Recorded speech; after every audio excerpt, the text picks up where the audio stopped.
tardes a todos. Siendo las 7 de la noche, les doy la más cordial bienvenida a este webinar que hemos preparado para ustedes, titulado Los retos de los administradores de proyectos ante situaciones de crisis. Y me permito presentar al profesor maestro Salvador Segura. El maestro Segura es egresado de la Universidad Iberoamericana, cuenta con una maestría en administración de Northwestern University en Chicago y el programa D1 del IPADE. Adicionalmente, cuenta con una certificación como Project Manager del Project Management Institute. Es un líder global en la corporación IBM, en el manejo de proyectos digitales y de inteligencia artificial en el área de recursos humanos. Le doy también las gracias al maestro Segura por aceptar esta invitación y prosigo a explicar las instrucciones que seguiremos en este webinar. Tendrá una duración de 45 minutos. Les pedimos a todos, y seguramente ya lo habrán notado, mantener su micrófono en silencio y todas las preguntas que las puedan ir indicando en la parte de Q&A que tendrán a un lado derecho de la plataforma. Al final de la sesión, escogeremos algunas por cuestiones de tiempo para que el maestro Segura las pueda resolver. Las que no queden resueltas las enviaremos posteriormente por correo electrónico. Muchas gracias a todos por su presencia y damos inicio a este webinar. Bueno, buenas tardes y muchas gracias por la introducción. Me da mucho gusto poder platicar con ustedes en estos minutos acerca de un tema pues, apasionante en el mundo del manejo de proyectos, que es manejo de crisis, manejo de cambio, manejo de disrupción en un manejo de proyectos. Entonces, empecemos primero por cuestionar y hablar un poquito sobre conceptos de cambio y disrupción, que están íntimamente ligados, y no solamente íntimamente ligados con la práctica, sino con el manejo como tal. Es claro que vivimos un tiempo increíble. En los últimos 10 años han habido más cambios en el mundo que en los últimos 250 años. Y esto es entendible por muchas razones. Uno es, bueno, las necesidades han estado aumentando, han estado cambiando, la población ha aumentado y sobre todo la innovación tecnológica ha jugado un papel muy importante en la adopción de innovación y la adopción de modelos disruptivos de negocio que nos permiten crecer y ser distintos. Ahora, cuando hablamos de cambio y cuando hablamos de disrupción, no podemos dejar de pensar en estos líderes de cambio y disrupción. Y fíjense si no hablamos de disrupción, cuando decimos que la compañía de transportación más grande del mundo no posee un solo vehículo. Estamos hablando de Uber. Eso es disrupción, ¿sí? La compañía más grande de no solo contenido. ¿Quién crea los contenidos? Nosotros como usuarios de esa plataforma. La compañía de comercio más valiosa, el retailer más valioso del mundo, no maneja una sola pieza de inventario. Y aquí estamos hablando de Alibaba, la compañía china que tiene un valor enorme. Y lo que hace es poner una plataforma en donde ponen la comunicación a vendedores y compradores. Si ponemos y pensamos que el proveedor más grande de alojamiento del mundo no tiene una sola propiedad, bueno, estamos pensando y hablando de Airbnb. Nuevamente, un modelo disruptivo de negocio en el cual la competencia de repente aparece de donde menos uno la espera. Y finalmente, cuando hablamos de la compañía más grande de videoconferencias globalmente, que no tiene nada de infraestructura en telecomunicaciones, bueno, estamos hablando de Skype, ¿sí?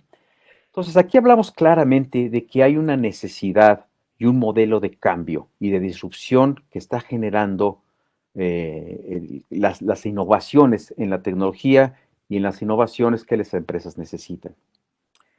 Ahora bien, ¿de dónde viene esta disrupción? Bueno, la disrupción se genera por muchas razones. Una es por crisis.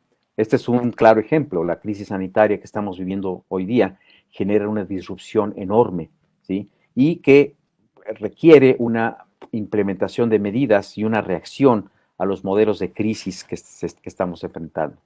También hay modelos de disrupción que se generan por anticipar necesidades de mercado, que son como los que acabamos de ver, ¿sí? Empresas visionarias que crean modelos totalmente distintos a lo que veníamos nosotros viendo y que provocan nuevas necesidades y generan nuevas oportunidades de negocio.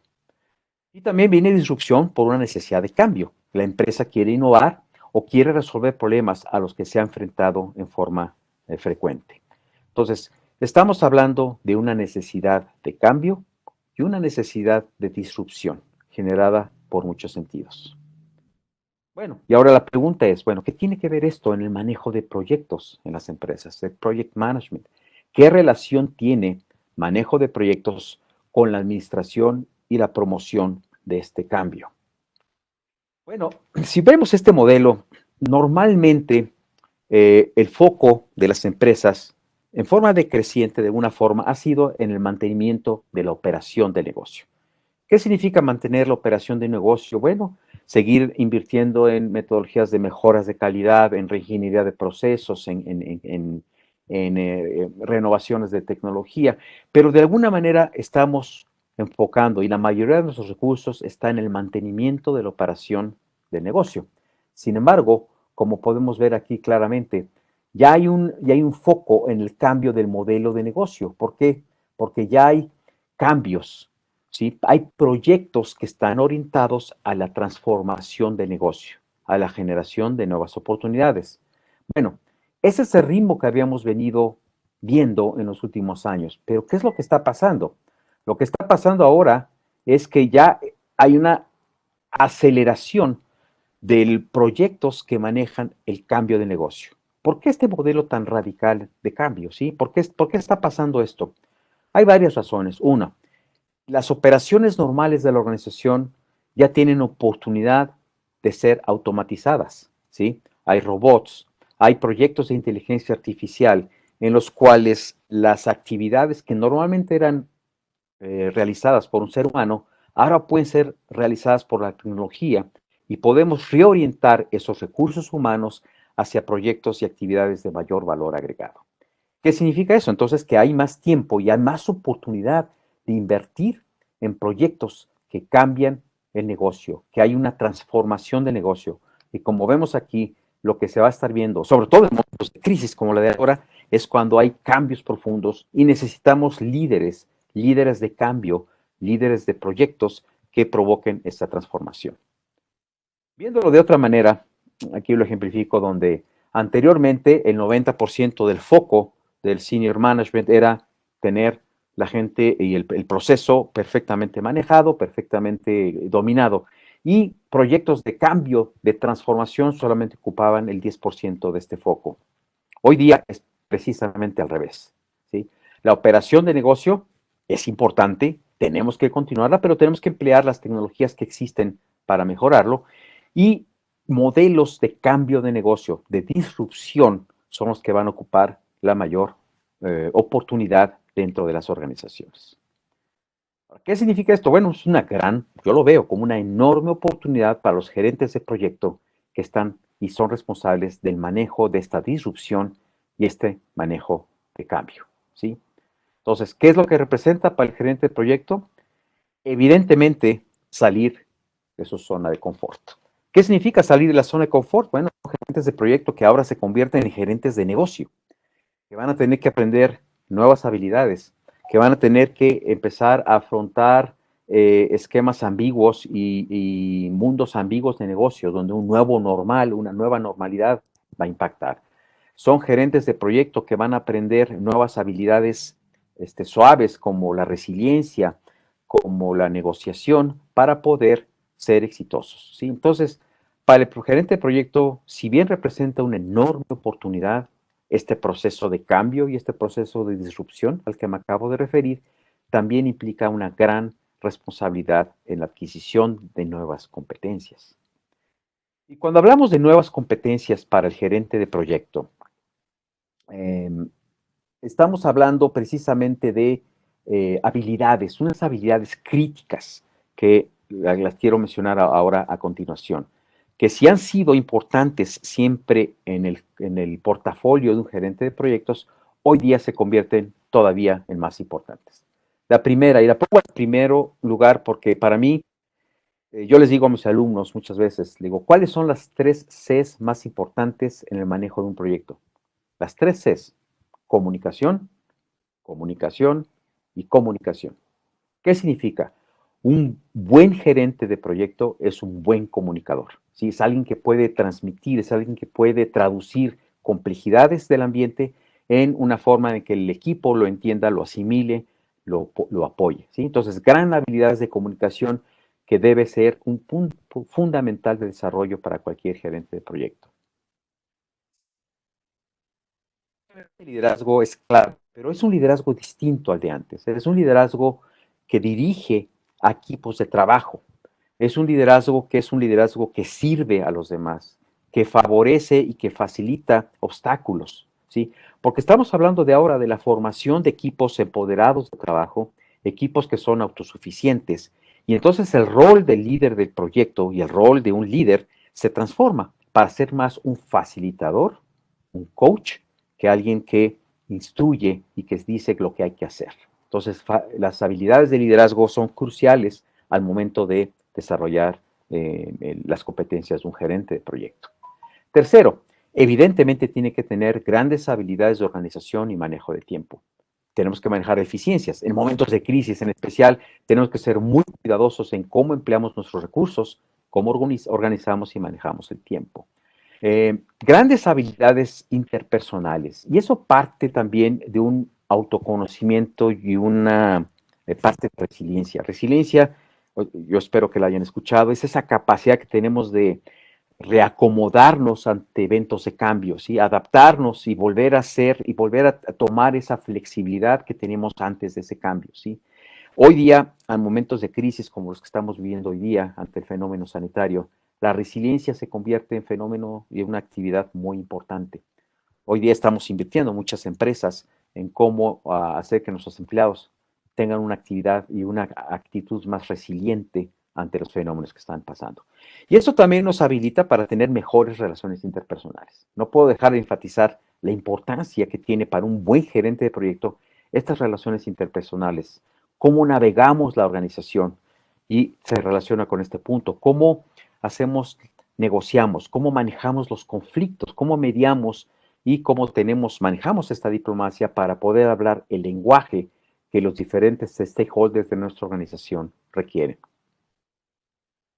Quinto, como platicaba, el gerente de proyecto debe ser un maestro en la creación y en el manejo y en el apoyo de equipos de trabajo. Equipos de trabajo, como decía antes, multidisciplinarios, autodirigidos, empoderados, ¿sí? Esa es la labor del gerente de proyecto para liderar a estos equipos en un proceso de cambio. No hay que dejar atrás, evidentemente, habilidades técnicas. El gerente de proyectos espera que tenga las habilidades técnicas para lo que pueda desarrollar un proyecto en Microsoft Project o pueda describir un Gantt chart, evidentemente para explicaros a todos, pero también tiene que tener esas habilidades tecnológicas que le permita adoptar nuevas herramientas de colaboración como son los Kanbans, los Trellos, los GitHubs. ¿Qué significa? Modelos de colaboración y de visualización de proyectos en la que todo mundo colabora y todo mundo puede participar, ¿sí? Son habilidades tecnológicas de colaboración. Y bueno, finalmente, manejo de stakeholders. Un buen gerente de proyecto entiende quiénes son sus stakeholders, entendiendo como stakeholders aquellos grupos o aquellas personas, entendiendo personas como arquetipos de grupos interesados que son impactados por el proyecto o que pueden tener algún interés en el proyecto. Entonces tenemos que tener un adecuado conocimiento de quién se ve impactado por nuestro proyecto para tener y adoptar estrategias de intervención distintas en función de los intereses de cada grupo, de cada stakeholder. Entonces, bueno, todas estas habilidades son las que permiten este manejo de cambio, este manejo de la disrupción y, en consecuencia, manejo de crisis. Vamos a entrar entonces ahorita un poquito ya al tema de crisis. Déjeme empezar por unos conceptos básicos de crisis para project managers. Uno, en un proyecto las crisis son inevitables. Es decir, no podemos asumir que la crisis no va a existir. Y lo peor de todo, no podemos dejar de prepararnos asumiendo que una crisis nunca va a existir. Entonces, entendamos y partamos de ese axioma de que siempre va a existir una crisis, menor o mayor. Las crisis pueden ser exógenas, es decir, ajenas al proyecto o externas al proyecto, ¿sí? como es el caso de la crisis sanitaria que estamos viviendo hoy, que puede impactar un proyecto, ya sea que se haya generado antes de la crisis o que tenga que generarse como consecuencia de la crisis. Puede haber crisis que también son intrínsecas al proyecto. ¿Cuáles son las crisis más comunes? Bueno, las que afectan el triángulo famoso de las restricciones del project manager. Cambios en el alcance del proyecto, cambios en el tiempo en el que se tiene que realizar un proyecto o cambios en el costo en el que se tiene que realizar un proyecto. Puede haber otro tipo de crisis en el proyecto, fuga de talento, por ejemplo, puede ser otra, manejo de la moral o problemas en la moral del equipo, ¿sí? Entonces hay crisis que pueden surgir y tenemos que estar preparados para ello. Cuando hay una crisis, hay que pensar en todos los escenarios posibles, desde el mejor hasta el peor, pasando por las diferentes etapas. ¿Por qué? Porque eso nos permite generar numerosas soluciones y tomar las decisiones correctas cuando llegue el momento oportuno. Tenemos que ser decisivos, pero hay que pensar en los escenarios. Es lo que le llamamos scenario planning o la planeación de escenarios, que nos permite evaluar las diferentes riesgos que podemos tener en nuestro proyecto. Al final de cuentas, el objetivo que tenemos como gerentes de proyecto es qué podemos hacer para minimizar el efecto de la crisis y más aún, cuando sea posible, generar nuevas oportunidades. Y déjenme repetir eso, generar nuevas oportunidades, porque las crisis, no hay duda de que además de que pueden provocar problemas graves, es momento de que generan oportunidades para la creación de nuevas ideas y generación de nuevas oportunidades. Déjenme pasar a 10 claves. Les voy a platicar sobre 10 claves en función de experiencias que hemos reunido para manejar crisis de un proyecto, de manejo de proyectos. 1. Prevención, cuando sea posible, o anticipación de la crisis. ¿Cómo podemos hacer esto? Bueno, tenemos que tener primero un claro monitoreo de todo el proyecto. Todo el ciclo de vida del proyecto tiene que estar monitoreado. Tenemos que saber qué pasa en cada momento del proyecto. Algo que es inaceptable en un project manager es que te digan, por ejemplo, que tú tengas que decir que fallaste un milestone, fallaste una fecha comprometida y que alguien te pregunta por qué y que tú digas, no sé. Eso es lo peor que nos puede pasar, ¿sí? Entonces, por eso es que es muy importante monitorear los aspectos del proyecto. Y hay que saber manejar riesgos. El PMBOK, que es la Biblia del manejo de proyectos, identifica el risk management o el manejo de riesgos como uno de los pilares más importantes. ¿Qué significa? Que para tener un buen manejo de riesgos, tenemos que primero hacer una identificación proactiva de riesgos. Identificación proactiva de riesgos. No significa esto que yo como project manager me voy a encerrar en mi oficina, me voy a echar una buena copita de vino y me voy a imaginar los riesgos que puede tener mi proyecto. Este es un esfuerzo colegiado, este es un esfuerzo en el que los stakeholders más importantes tienen que formar parte de esta reunión e identificar los riesgos a los que se puede someter este proyecto. Porque esta identificación de riesgos lo que permite es documentar el plan de riesgos, implantarlo y, la parte más importante, desarrollar un plan de mitigaciones, un plan de contingencia que nos permita tener planes ya definidos en los escenarios en los que se puedan materializar los riesgos en función de la probabilidad que le hayamos asignado a cada riesgo. A mayor probabilidad de que el riesgo se presente, obviamente las soluciones tienen que ser más concretas, más efectivas y obviamente con los tiempos debidos para adoptarla. Entonces, bueno, estamos hablando también de seguimiento de los riesgos y soporte oportuno. Entonces, esta es la primera clave para manejo de riesgos, tener un buen plan de riesgos documentado, una buena identificación y un buen plan de mitigación y de contingencia. Segundo, esto es mucho para los gerentes de proyectos nuevos, ¿sí? Recomendaciones que cuando hay crisis en un proyecto y ustedes son nuevos en este proyecto, aprovechen experiencias de gerentes de proyecto anteriores que hayan participado en ese mismo proyecto. Pueden enseñarles qué fue lo que pasó, problemas de relacionamiento, problemas de costos, problemas de jerarquía. Eso les puede ayudar mucho. Siempre apóyense en gerentes de proyecto en el mismo proyecto, ¿sí? Ahora, también podemos aprender de lo que gerentes de proyecto con mucha experiencia han manejado crisis en general. Por ejemplo, cómo fue su proceso de toma de decisiones, cómo fue su proceso para la recopilación de información que les permitió tomar las decisiones, cómo manejaron a los diferentes stakeholders o personas interesadas en el proyecto, ¿sí? Hay mucho que podemos aprender de otros gerentes que han... Este punto siguiente no solamente es para gerentes de proyecto nuevo, yo insisto mucho en que un gerente de proyecto no puede y no debe limitarse a ser una persona que hace un tracking de las actividades para ver si se cumplieron a tiempo o no, y hace una descomposición de las tareas para ver quién las hace. No, un gerente de proyecto es un líder. Y para ser un líder y entender el entorno, tiene que usar herramientas que le permitan entender ese entorno.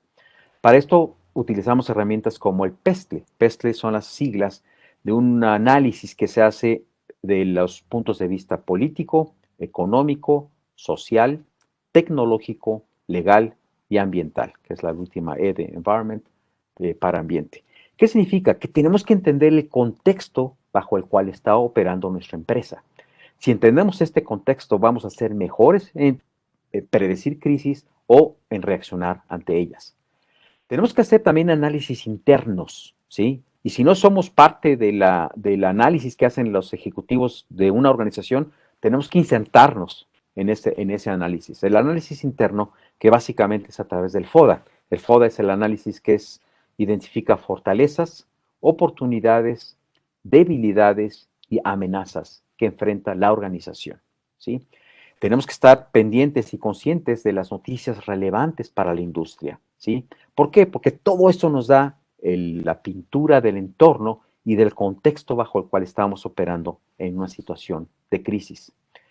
Si nosotros tenemos exposición pública y si esa crisis está afectando puede tener un impacto en la percepción pública, evidentemente tenemos que tener canales de monitoreo, de redes sociales, para saber qué es lo que está diciendo público, la gente, sobre nuestra empresa y sobre nuestra reacción ante las crisis que pueden tener un proyecto determinado.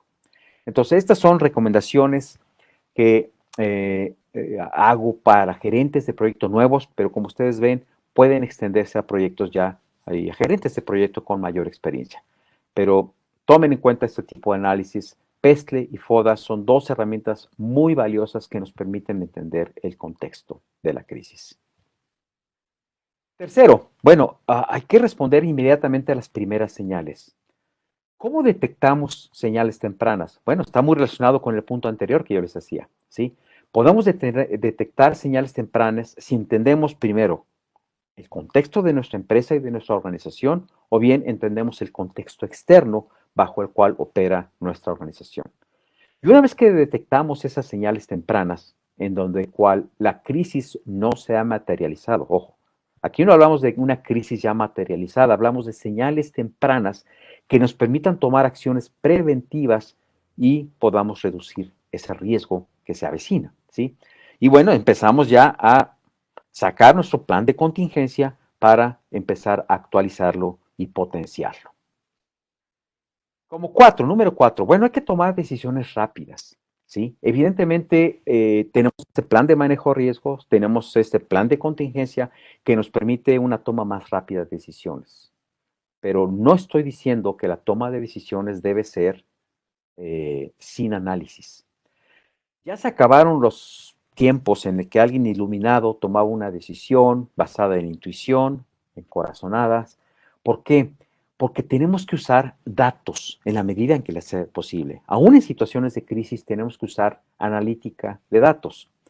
¿Qué es lo que nos dan los datos? Los datos nos dan patrones de cómo se han venido comportando las cosas, ¿sí? Y los datos no solamente son datos estructurados, pueden ser datos no estructurados.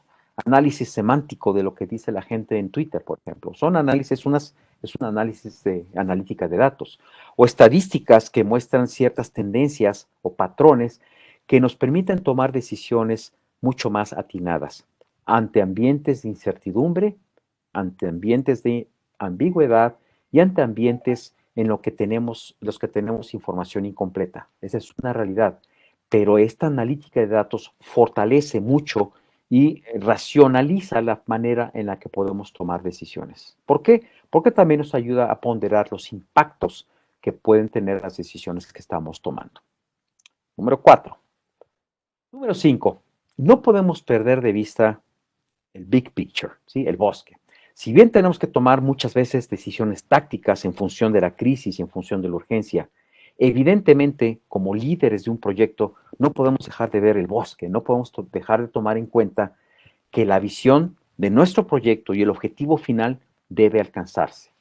¿Cómo podemos hacerlo? Bueno, tenemos que usar pensamiento crítico, que es otra de las competencias más importantes que queremos desarrollar en nuestra gente, ¿sí? Pensamiento crítico que haga análisis casuísticos de por qué ocurren las cosas o por qué podrían ocurrir las cosas en función de distintas variables. Tenemos que priorizar las tareas, insisto, usando la ciencia de datos. Cada vez más el mundo está basado en usar la información. El 80% de los recursos naturales que existen hoy día en el mundo de la tecnología son datos, ¿sí? Y son datos no estructurados. Entonces, la riqueza que existe ahí de poder amalgar esa información, amasarla y deducir tendencias y predecir tendencias a través del uso de datos es enorme, ¿sí? Tenemos que ser estratégicos al motivar a nuestro equipo y tenemos que estar haciendo y tomando las acciones correctas a tiempo. Número 6. En crisis siempre hay una enorme oportunidad para buscar ideas nuevas. Es enorme esta oportunidad. ¿Por qué? Porque nos obliga a pensar de una manera distinta a la manera tradicional. ¿Se acuerdan de este modelo que les mostraba de una zona de confort en la que los gerentes de proyecto deben abandonar esa zona de confort y salir adelante con otras ideas? ¿Qué es lo que promueve mucho esta posibilidad?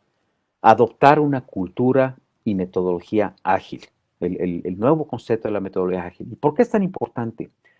Porque en el proceso de toma de decisiones y de diseño de soluciones, estamos involucrando a nuestro cliente, a nuestro usuario, a nuestro empleado, a nuestro distribuidor, a nuestro usuario final. Involucramos al cliente en el diseño de esa solución. ¿Y qué es lo que hacemos? Iteraciones continuas. Generamos prototipos, lo mostramos al cliente, regresa con nosotros y lo mejoramos. Esto tiene mucha relación con metodologías y manejos, como se le llama ahora, de design thinking o de pensamiento basado en diseño, donde hacemos iteraciones continuas e involucramos a nuestros clientes hasta que les podamos ofrecer un producto mínimo viable que sea efectivo respondiendo a las necesidades específicas. ¿Qué significa esto? Tenemos que esperar a que un producto sea perfecto para ofrecerlo. Tenemos que asegurar que cumple los requerimientos mínimos y rapidez contra perfección, ¿sí? Es mejor hacerlo rápido e iterativo que esperar a que sea perfecto 6 meses para que luego no sea el resultado que estábamos esperando. Metodología ágil, donde se generan nuevas ideas, es estos esquemas de transparencia y colaboración. Ya hablaba yo de estos esquemas, de estos tableros de manejo de proyectos. No sé si han tenido oportunidad de verlos, pero hay salones físicos en donde tenemos un Kanban, que es un pizarrón gigante, en donde estamos viendo todas las tareas que están en un backlog de proyectos, ¿sí? En un backlog de actividades. ¿Qué está en backlog? ¿Qué está en desarrollo? ¿Qué está en testeo? ¿Qué está en producción? ¿Qué está en parado porque hay alguna cosa que no pueda realizarse? Entonces, todo esto genera la oportunidad de todos de participar. Por eso hablo mucho de transparencia y colaboración. Hablo mucho también de equipos multidisciplinarios, ¿sí? Porque siempre que tengan oportunidad, abracen la diversidad. Diversos equipos de trabajo generan mejores ideas. Muchas veces como gerentes de proyecto, y en algún momento yo creo que me ha tocado inclusive inconscientemente hacerlo, busco gente que se parezca a mí, busco gente que piense como yo, porque pues es más fácil la relación, ¿sí? Y pienso, bueno, si piensa como yo, va a tener las buenas ideas. Y es todo lo contrario. Mientras más diverso sea nuestro equipo de trabajo, va a ser mucho más fácil generar nuevas ideas, ¿sí? Y bueno, también implica tener esa flexibilidad, esa apertura, para que si alguien viene con una idea fuera de la caja, out of the box, pero a lo mejor pensamos, pues esta idea es irrealizable, no la bloqueemos, porque esa idea irrealizable puede generar, a su vez, otras ideas que sí son realizables. Entonces, crisis nos permite manejar y buscar nuevas ideas. Séptimo, hay que aprender a enfrentar la realidad. Es decir, me ha tocado ver gerentes de proyecto que tienen una crisis en la mano y dicen, no existe. Una crisis, por ejemplo, en un manejo de presupuesto que dice, no, no existe, y la niega cuando ya le redujeron el 20% de un presupuesto. O bien, el proyecto, o que ya no está comprometida, que ya no está apoyando el proyecto. Ignorar la crisis no es nunca el camino a seguir.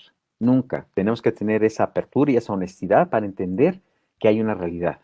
Entonces, hay que aceptar los hechos, comunicarlos a los miembros involucrados del proyecto. Sí, señores, hay una crisis en el proyecto, tenemos que enfrentarlos. Hay que tomar decisiones realistas y soluciones que sean efectivas y constructivas.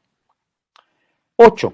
Obviamente, en un manejo de crisis, y es difícil, hay que mantener la calma. Como líderes, recordemos que el gerente de proyecto, yo lo estoy posicionando como el líder del cambio de la organización, ¿sí? Hay que mantener la calma.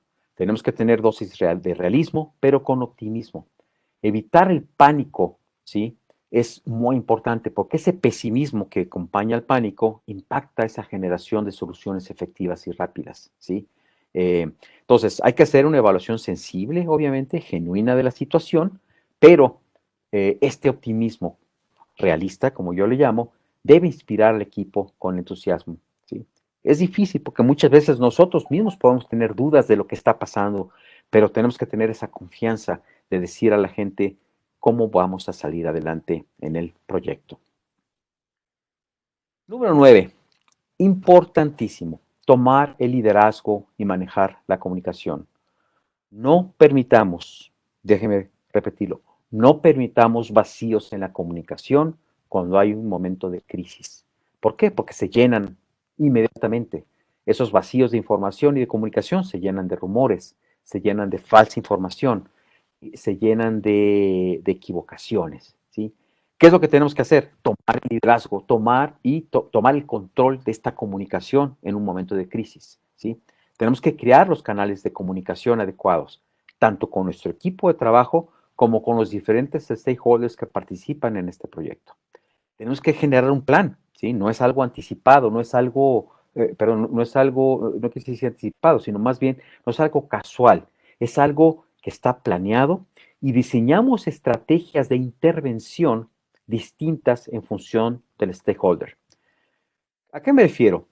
Nuestro proyecto puede impactar a diferentes grupos de personas, ¿sí? Algunos los puede impactar positivamente, a otros la percepción es que les puede impactar negativamente, ¿sí? Entonces tenemos que entender en este análisis de gente o grupos impactados, cómo vamos a comunicarnos con ellos, ¿sí? Si están a favor de los cambios que estamos usando, bueno, nuestra estrategia de intervención va a ser una, y a lo mejor los podemos usar como agentes y embajadores de cambio en nuestro proyecto.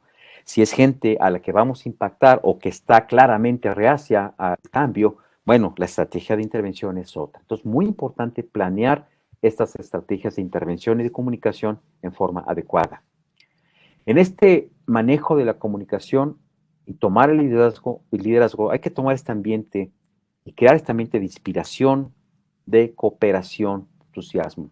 La moral es muy importante, es como en el ejército, ¿sí? Uno de los indicadores más importantes de la eficiencia de un ejército es la moral de las tropas. Si la moral de las tropas está baja, la posibilidad de que el ejército sea derrotado es enorme, ¿sí? Y bueno, favorecer la solución conjunta del reto. Y esto es también muy importante, favorecer la solución conjunta. No significa que el gerente de proyecto sea el iluminado, que sea el único que tiene la solución a todos los problemas. El gerente de proyecto debe estimular al equipo para generar esta tormenta de ideas y que entre todos se revisen esas alternativas. Entonces, estas son 10 claves para el manejo de crisis y algunos conceptos que yo quiero dejar aquí también claros. Los gerentes de proyecto podemos sentirnos de repente saturados con una responsabilidad. Hay una crisis que tenemos que enfrentar y muchas veces por nuestro sentido de responsabilidad queremos y creemos que vamos a tratar y que debemos resolver el problema por nosotros mismos. Esto no es así. El gerente del proyecto, nuevamente, es un líder, pero no es el que resuelve los problemas. ¿Qué es lo que nos ayuda? Hacernos de un equipo de trabajo que complemente nuestras fortalezas y debilidades. ¿Cuál es el precepto básico? Bueno, tenemos que conocernos cuáles son estas fortalezas y debilidades para que las limitaciones que podamos reconocer nos permita encontrar a la gente y al talento correcto que necesitamos para enfrentar esos retos. Eso es un acto, obviamente, de autenticidad, un acto de humildad, pero tiene que ocurrir. No somos buenos en todo, si no somos débiles en todo. Este análisis y este autoconocimiento, que en el lenguaje normal se llama inteligencia, una buena inteligencia emocional, nos permite hacernos de equipos de trabajo que complementan nuestra actividad y nos hacen más efectivos. ¿Qué es lo que proponemos? Bueno, esta acción fortalece el liderazgo, o sea, lejos de disminuirlo, lejos de aminorarlo, este reconocimiento fortalece nuestro liderazgo. Nadie está esperando que nosotros conozcamos todas las respuestas, ni que vayamos solo en travesía de cambio, ¿sí? Entonces, gerente de proyecto es el capitán del barco, pero no maneja todos los instrumentos. Aquí les muestro una frase que a mí me gusta mucho y que pues no es el gerente de proyecto, ¿sí? Cualquiera puede manejar el timón cuando el mar está en calma. Esto no es un gerente de proyecto, porque si hablamos del gerente de proyecto como el líder de la disrupción y el líder del cambio, normalmente va a encontrar un mar altamente alterado, ¿sí? Entonces, cualquiera lo puede hacer. Un gerente de proyecto está diseñado y destinado para otro tipo de cosas, para cosas mucho más grandes. Bueno, para cerrar, ¿qué pasa después de la crisis? Bueno, ya pasó la crisis, ya entendimos qué es lo que pasó, ya sea una crisis interna o exógena, como hablamos. ¿Qué podemos aprender y qué tenemos que hacer después de una crisis? Bueno, no podemos dejar de aprender, ¿sí? Entonces, ¿cuáles son los pasos? Uno, tenemos que buscar y aceptar retroalimentación. Subrayo buscar porque muchas veces pues es incómodo, ¿no? Si buscas retroalimentación, sobre todo si no es la que esperamos que va a ocurrir. Nos gusta la retroalimentación positiva, pero tenemos que buscar y aceptar retroalimentación crítica que nos permita mejorar. Dos, tenemos que reflexionar sobre nuestras acciones y experiencias. ¿Cómo modificamos nuestros comportamientos en crisis? No es lo mismo manejar el timón cuando el mar está en calma a cuando hay una tempestad. ¿Cómo se modificaron esos comportamientos? ¿Qué hicimos distinto que nos sorprendió para mejorar, para bien o para mal? ¿Sí? Eso es una reflexión genuina. Tres, tenemos que hacer preguntas y cuestionar las suposiciones bajo las cuales tomamos esas decisiones. ¿Sí? Ese está bien, ese es un ir para atrás y decir, bueno, yo asumí esto, ¿fue correcto o no fue correcto? ¿Usé la data o no usé la data? ¿Por qué tomé la decisión que tomé? Cuatro, ¿qué funcionó? ¿Qué no funcionó de lo que manejé yo durante esta crisis y por qué? Muy importante, la última pregunta, ¿por qué? ¿Funcionó y por qué no funcionó? ¿Cómo puedo hacer las cosas en forma diferente cuando enfrento una crisis o trato de resolver un problema? En este momento de reflexión, de autoconocimiento, ¿sí? Es cuando tenemos esa oportunidad de decir, ¿qué pude haber hecho distinto? Que me hubiera llevado por un camino mejor o peor. De alguna manera estamos aprendiendo. Y bueno, también, ¿cómo puedo medir mi progreso? ¿Cuál es la idea como gerente de proyecto? Sobre todo después de una crisis, mejorar, ser un mejor gerente de proyecto. Lo importante es cómo mido ese progreso. ¿Cómo sé que estoy siendo un mejor gerente de proyecto a lo largo de las diferentes crisis? Entonces, ¿cuál es la manera y la forma más importante? Pues hay que ser honesto con uno mismo y hacer una autoevaluación objetiva de lo que estamos haciendo y cómo hemos reaccionado ante las crisis. Bueno, mensajes finales. No hay duda, crisis implica disrupción, disrupción implica cambio, ¿sí? Y ya vimos al principio cuáles son las fuentes que pueden ocurrir de disrupción, las fuentes de una crisis, las fuentes de cambio y la oportunidad que existe para los gerentes de proyecto que habría para ser líderes en estos procesos de transformación en las empresas. Dos, los PMs, los Project Managers, los gerentes de proyecto son los líderes de este cambio. Aprovechemos esta oportunidad, vamos a insertarnos en la organización, convertirnos en un socio estratégico de las organizaciones, más que un simple técnico, ¿sí? Gerentes de proyecto podemos ser, con lo que les acabo de platicar, auténticos líderes de cambio. Tercero, hay que estar siempre preparados para anticipar y o manejar una crisis. Tenemos que convertirnos en estos hombres y mujeres de negocios, donde más allá de las metodologías y técnicas que sabemos como gerentes de proyecto, entendemos este entorno externo, entendemos nuestras fortalezas internas o debilidades internas, y esto nos ayuda a detectar qué es lo que podemos hacer y anticipar o manejar mejor una crisis. Y bueno, mensaje final, yo creo que todos, aplica para gerentes de proyecto o no, tenemos que estar preparados para una nueva era, ¿sí? Una nueva era de un nuevo concepto de normal. Estamos hablando de que la crisis sanitaria, el COVID, aceleró muchas cosas que ya venían presentándose, pero ¿qué pasó? Pues aceleró, ¿sí? Entonces, ¿qué va a pasar? ¿Qué va a pasar con el trabajo remoto? ¿Qué va a pasar con la atención a clientes? ¿Qué va a pasar en las diferentes industrias como el turismo, el transporte, la industria restaurantera? ¿Qué va a pasar con empresas como las tecnológicas, ¿sí? Empresas como Netflix, empresas como Amazon, que están reforzando sus modelos de negocio para manejar este concepto de normal. Entonces, estemos preparados, seamos resilientes para entender y poder absorber estas señales del mercado y poder ser mucho más exitosos. Bueno, muchas gracias. Espero que hayamos tocado puntos importantes de lo que es el manejo de una crisis y creo que ahora vamos a abrir para preguntas y respuestas. Sí, perfecto, profesor. Muchísimas gracias. Mire, ya tengo aquí unas preguntas que están haciendo nuestros participantes. David Isaac Grados pregunta, ¿cómo tener reuniones efectivas virtuales durante este tiempo que se ha disparado el número de juntas, llamadas, etcétera? Y él piensa que pues, se ha generado como equipo de trabajo disperso, desorganizado y tal vez saturado. Claro, esa es una excelente pregunta y es lo que estamos enfrentando día con día, ¿sí? Ante la imposibilidad de reunirnos físicamente, obviamente ya las reuniones virtuales se han convertido en la única forma de comunicación que tenemos con esos compañeros de trabajo. Aquí la recomendación es que antes de crear una reunión virtual de trabajo, hay un objetivo claro de qué es lo que se pretende cumplir en esa reunión, ¿sí? Si nosotros convocamos una reunión, tenemos que especificar claramente el objetivo, ¿sí? ¿Cuáles son los resultados esperados de esa reunión? ¿Y quiénes son los participantes indispensables en esa reunión?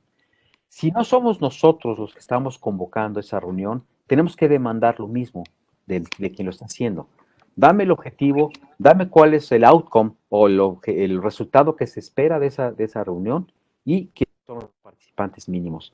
De otra manera, pues nos vamos a indigestar de reuniones que pueden ser infinitas y pueden durar bajo el pretexto de que son ahora virtuales que pueden durar mucho tiempo. Tenemos que ser muy cuidadosos con nuestro tiempo. De hecho, trabajar desde casa, muchas veces dicen, es que trabaja desde casa, trabaja menos. Es al contrario, ¿sí? Hay un estudio claro y evidente que mientras más tiempo se trabaja en casa, uno invierte más tiempo personal en una situación de trabajo. Entonces tenemos que marcar tiempos, tenemos que ser muy disciplinados y rigurosos en la gente que nos está involucrando en reuniones, ser muy rigurosos y muy claros en el mejor aprovechamiento del valioso tiempo que tenemos. Gracias, profesor. Bueno, de hecho, el mismo David dice que, o sea, es que eso es lo que generalmente hace, pero que pues generalmente nadie lo lee. O sea, como que aquí un poco es esta parte de enfrentarnos, ¿no? A pues, la falta de seguimiento a lo mejor. Sí, Sí, el reto existe, pero tenemos que adaptarnos, o sea, porque eso va a seguir, ¿sí? Entonces, lo importante es que si bien llega un momento en que vamos a regresar parcialmente al trabajo, ya no va a ser lo mismo antes. Entonces, tenemos que acostumbrarnos a generar estas formas de colaboración remota, virtual, a herramientas como, no sé si las han escuchado, Mural, donde puedes hacer tormenta de ideas a través de una forma interactiva usando computadoras, ¿sí? Entonces, ya no es necesariamente importante que todo el mundo esté colocado en un mismo sitio. Tiene ventajas, tiene desventajas, pero tenemos que empezar a abrir la posibilidad de que las formas de relacionamiento de trabajo van a ser muy distintas a las que veníamos haciendo anteriormente. Gracias, profesor. Adrián Romero pregunta, y bueno, también comenta al mismo tiempo, hay una tendencia a la alza de contrataciones por tiempo determinado, la cual está relacionada al home office. ¿Habrá una activación de la oferta desmedida de PMs para reducir la carga patronal? Bueno, el modelo de workforce o de fuerza de trabajo obviamente va a cambiar muchísimo en las organizaciones y cada empresa y cada industria va a tener modelos distintos. Hay empresas y hay industrias que están viéndose muy afectadas, como es la industria del transporte aéreo, y pues están teniendo que despedir más de la mitad de su fuerza de trabajo, ¿sí? Eh, Modelos de lo que se llama el gig economy en inglés, que son modelos de contratación temporal de recursos, tiene un doble filo. Primero, en términos de costo, no es necesariamente más barato, porque al tener contratistas que muchas veces son gerentes de proyecto, los costos son mucho más altos, ¿sí? Que si los tuvieras como empleados tuyos. Por otro lado, te da la flexibilidad como empresa de no tener en la nómina, ¿sí? A estos recursos y que pueden ser más, eh, eh, que representan una menor carga laboral en ese sentido. Entonces, yo creo que aquí lo importante, independientemente de si es una contratación temporal o una contratación fija, es que ya estamos viviendo una época donde el talento es lo que cuenta. Entonces, si yo soy un gerente de proyecto talentoso, y créanme que los gerentes de proyecto talentosos y bien posicionados son muy bien pagados en el mercado, se van a pelear por ti. Hoy día el talento es el que manda, ¿sí? Entonces, si bien ahí tenemos una burbuja temporal en donde va a haber un desempleo importante por las claras consecuencias de la crisis sanitaria, pero yo estoy convencido de que el talento va a seguir rigiendo. Es como el jugador de deporte, ¿sí? El que puede ofrecer sus servicios en cualquier equipo. ¿Por qué? Porque lo que estás ofreciendo es tu talento. Todo el mundo quisiera un Michael Jordan, un Messi, ¿sí?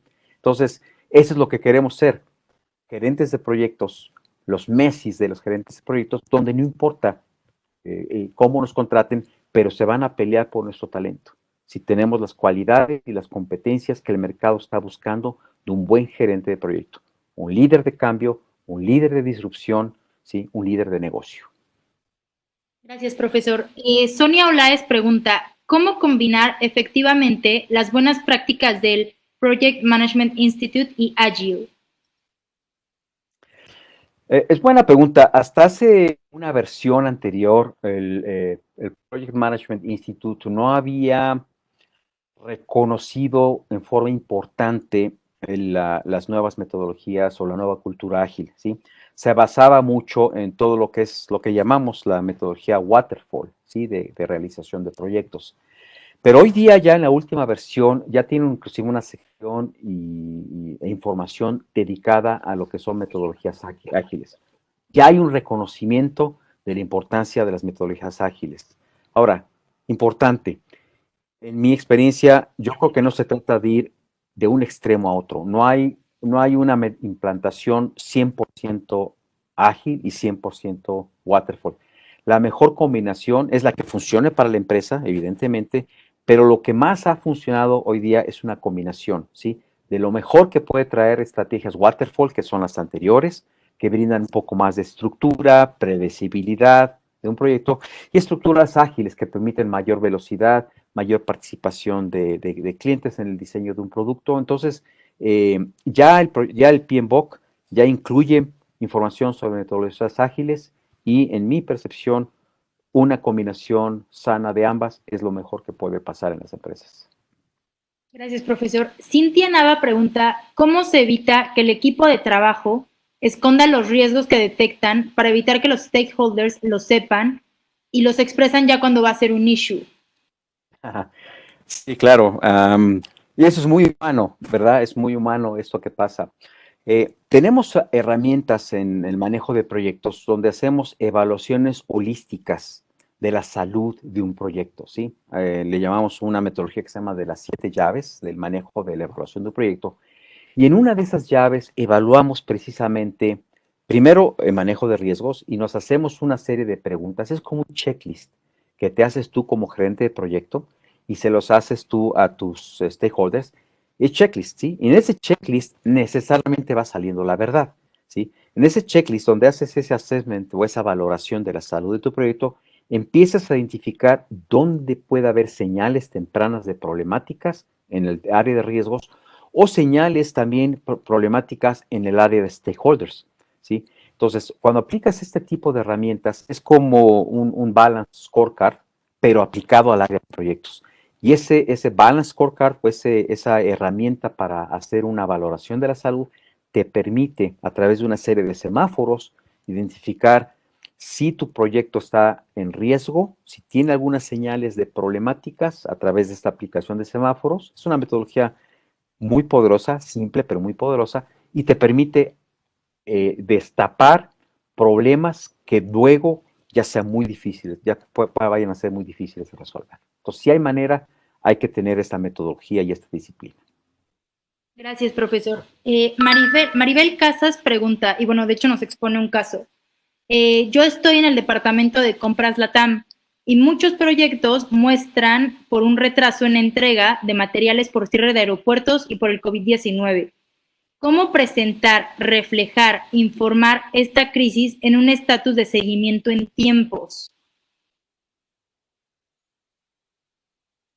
Bueno, cuando tú presentas tu plan de proyecto, evidentemente tienes que presentar una proyección, los milestones que se llaman, o sea, una proyección en las fechas en las que tú vas a cumplir con los ciertos compromisos.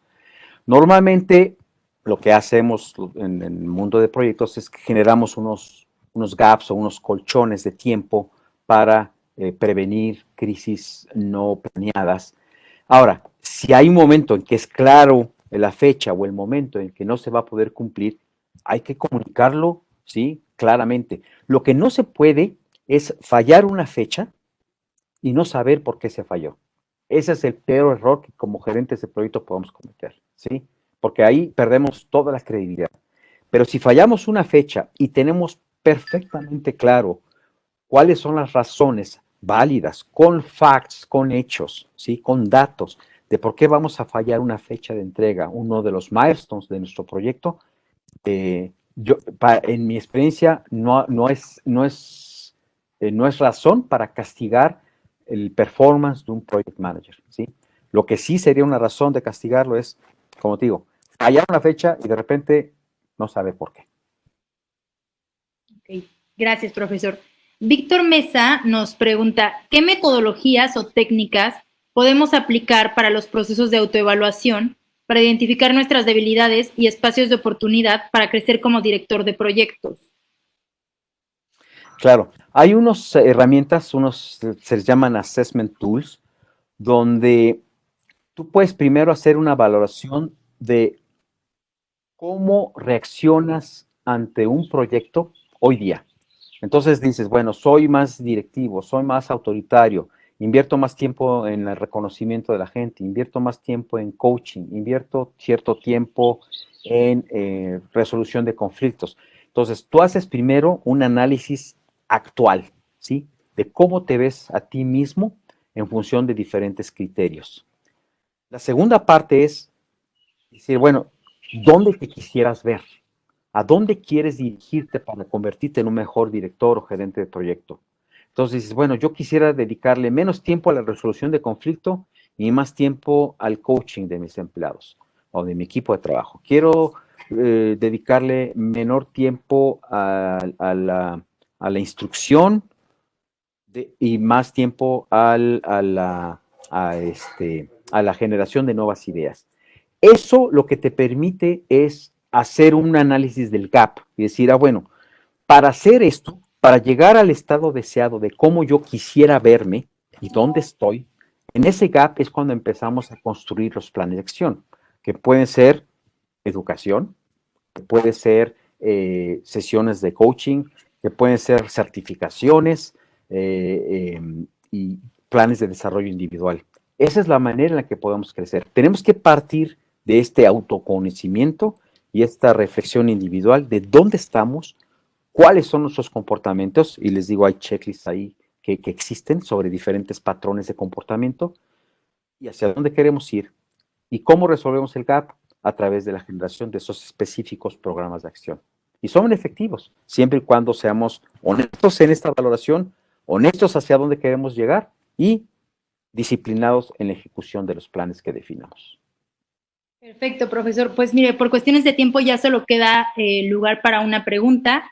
De todos modos, vamos a guardar todas las preguntas que nos hicieron y se las vamos a hacer llegar por correo electrónico. Ricardo Hernández pregunta, ¿qué consejos nos puede dar a los que nos estamos preparando para ser nuevos project managers? Muy bien, muy padre pregunta. Evidentemente, lo primero es el entusiasmo. Evidentemente, prepararse para ser un gerente de proyecto es prepararse para una gran responsabilidad. Y piensen en grande, es decir, no piensen nada más, como les digo, ser un gerente de proyecto que domina una técnica o una metodología. Tienen que pensar en negocio. Tenemos que convertirnos en esos socios estratégicos de la empresa que vean al project manager como ese socio estratégico, como ese líder de negocio. Entonces, ¿qué es lo que tienen que hacer? Prepararse bien, entender y ampliar su foco, salir de esa zona de confort y no pensar solamente en que tienes que aprender técnicas sobre manejo de proyectos. Es mucho más allá de lo que tienes que aprender para que hagas esa extensión de lo que es un concepto tradicional de proyecto. Entonces, es pasión, es preparación, más allá de lo que es simplemente lo que es la tradicional práctica de lo que es el manejo de proyectos. Y tercero, yo diría que es amor por tu profesión. Si tú amas lo que haces, si te gusta lo que haces, deja de ser trabajo y se convierte en algo divertido, ¿sí? Aunque tengas la presión, tiene que saber manejar presión. Manejar proyectos es manejar estrés. Eso viene junto con el nombre, ¿sí? Estrés, presión, manejos de situaciones, de balance, de tomar una decisión que va a afectar a la otra. Pero si les gusta la acción, si les gusta la adrenalina, están en el camino correcto. Perfecto, profesor. Pues le agradecemos muchísimo su participación en este webinar. Gracias por brindarnos estos conocimientos, estas palabras inspiradoras. Y les queremos dar también las gracias a todos los participantes que estuvieron hoy con nosotros. Les haremos llegar sus respuestas con las preguntas que nos hicieron y pues nos vemos en la próxima. Muchísimas gracias. Muy bien. Gracias a todos. Gracias, profesor. Hasta luego. Hasta luego. Buenas noches.